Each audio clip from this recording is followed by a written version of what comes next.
জামালপুর শহর ছাত্র দলের যে কমিটি সেটা ছাত্রদেরকে না দিয়ে ফল ব্যবসায়ীদেরকে দিয়ে আমাদের এমপি প্রার্থী এই একতরফা পকেট কমিটি করেছে। জামালপুরের ছাত্র সমাজ, জামালপুর শহর শাখা, জামালপুর জেলা শাখা এবং কি জামালপুর জেলার প্রত্যেকটা কলেজ শাখার সকল ছাত্র সমাজ এই কমিটিকে অবিলম্বে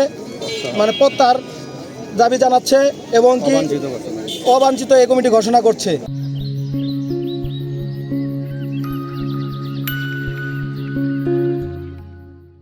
অতি বিলম্বে নতুন